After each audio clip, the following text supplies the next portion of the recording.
Some warnings are not meant to scare you. They are meant to keep you alive. Out in the deep woods, there are rules. Rules passed down quietly. Rules people laugh at until it's too late. One of those rules is simple. If you hear someone calling for help in the forest at night, and you know no one should be there, you do not answer. Because sometimes, whatever is calling you, it is not human anymore. Tonight's story comes from a group of friends who broke that rule and paid for it in fear, silence, and disappearance. This is a true story shared anonymously. And once you hear what followed them out of the woods, you may never respond to a voice in the dark again. Welcome to True Haunting Log. Real people, real encounters, no escape. This happened in late fall. The kind of cold where the air feels sharp when you breathe. There were 6 of us, all guys in our early 20s. College friends, weekend explorers. We weren't thrill seekers. We just liked being away from the city. We chose a remote wooded area far from town. No cell service. No nearby houses. Just trees. Miles of trees. We parked our cars along an old dirt road and hiked in. About 4 miles. By the time we reached the clearing, the sun was already sinking. That orange glow slipping behind the tree line. Something felt off right away. Not scary, just wrong. The woods were too quiet. No birds. No insects. Just our footsteps. And our breathing. We joked about it. Told ourselves it was just the cold. That was mistake number 1. We started setting up camp. Tents, firewood, lanterns. 2 guys went deeper into the woods to collect branches. They took one of the dogs with them. About 15 minutes passed. Then 20. That's when we heard it. Footsteps. Running. They came crashing back into the clearing. Wide-eyed, breathing hard. The dog was gone. They said they saw one of us ahead on the trail. Moving strangely. Too fast, too quiet. They called out his name.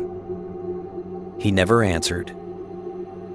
Instead, he turned his head, smiled, then vanished behind the trees. We laughed it off at first, thought it was a prank. But the missing dog changed everything. And then the smell came. It hit all at once, like rotting meat, wet fur, something old and sick. It made your stomach turn. We checked the wind. Nothing. The smell moved against it. That's when we realized, whatever it was moving around us. After dark, we heard the first voice. Hey. Soft. Too soft. It sounded like one of our friends. The one who went missing with the dog. Guys? I'm over here. I'm over here. I'm over here. But the voice was wrong. The words were right. The tone wasn't. It paused in strange places. Like it didn't understand how speech worked. We didn't answer. That's when it changed tactics. Help me. Please. That broke someone. One of us stood up, took a step toward the trees, and the woods answered back. Not one voice, but many, all at once, calling our names, laughing, whispering, from every direction. The fire flared suddenly, like something breathed on it. In the flickering light, we saw movement at the edge of the clearing. Too tall, too thin. One people's a varied body, it's too thin. It stood upright, then dropped to all fours. Its joints bent the wrong way. The smell became unbearable. One of the dogs remaining began growling. Low, constant. Then it charged, straight into the darkness. We heard one sharp yelp, then nothing. That's when the voice came back. Only now, it sounded closer. Too close. I'm back, it said. And then, we saw him. Our missing friend stepped into the firelight. But something was wrong. His eyes didn't reflect light. They swallowed it. His smile was too wide, too stiff. He stood perfectly still. Then his head tilted, and he asked, "Why are you scared?"